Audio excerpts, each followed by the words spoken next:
அன்பு நண்பர்களே, இனிய காலை வணக்கம். உங்கள் மா. திருவள்ளுவர். தொடர்ந்து நாம் சில காணொளிகளை கண்டு வருகிறோம்.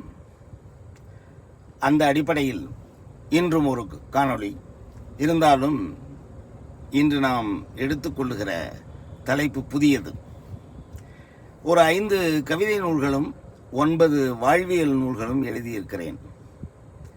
கவிதைகளில் புதிய கவிதைகள், நவீன கவிதைகள், மரபு கவிதைகள், ஹைக்கூ இவையெல்லாம் விரிந்து பறந்திருக்கின்றன. வாழ்வியல் நூல்களில் தலைமை பண்பு, மனிதர்களோடு உறவாடுவது, எப்படி முடிவெடுப்பது, ஒரு தலை சிறந்த பண்புள்ள மனிதராக வாழ்வது எப்படி அப்படிங்கிற அந்த வாழ்வியல் கருத்துக்களை எல்லாம் அதில் சொல்லியிருக்கிறேன். நம்ம அவற்றையெல்லாம் பிறகு பார்ப்போம்.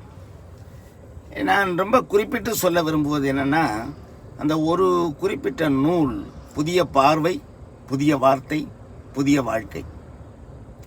அது மக்கள் நெஞ்சங்களை சென்று தொட்டது. வாழ்வில் சில தீர்வுகளை கொணர வல்லது.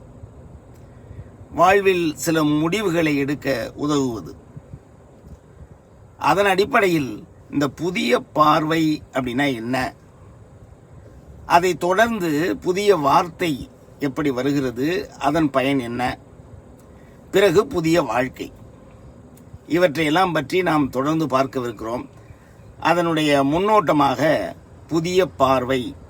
இந்த புதிய பார்வைன்னா என்ன, எதை புதிய பார்வை என்று கூறுகிறோம், அந்த புதிய பார்வையினால் நமக்கு என்ன தீர்வுகள் கிடைக்கின்றன, நமது வார்த்தைகளையும் வாழ்க்கையையும் அந்த பார்வை எப்படி மாற்றவிருக்கிறது என்பது போன்ற கருத்துக்களை, விஷயங்களை, தகவல்களை தொடர்ந்து நாம் காணவிருக்கிறோம்.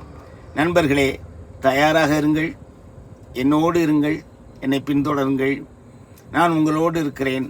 இந்த புதிய பார்வை என்பது வாழ்வினுடைய எல்லா நேரங்களிலும், இக்கட்டான நேரங்களில் கூட நமக்கு எப்படி பயன் தரவிருக்கிறது என்பதை தொடர்ந்து காணவிருக்கிறோம். நண்பர்களே, தயாராக இருங்கள். நீங்களும் புதிய பார்வைக்காரர்கள் தான். உங்களாலும் புதிய பார்வை காண முடியும். புதிய பார்வை காண்பதன் மூலம் புதிய தீர்வுகளை நீங்கள் கண்டெடுக்க முடியும் என்று சொல்லி இன்றைய காணொளியை நிறைவு செய்கிறேன். நண்பர்களே, உங்கள் விருப்ப குறியீடுகளை தெரியப்படுத்துங்கள், நண்பர்களோடு பகிர்ந்து கொள்ளுங்கள். இன்று தொடர்ந்து நாம் புதிய பார்வை பார்க்கவிருக்கிறோம்.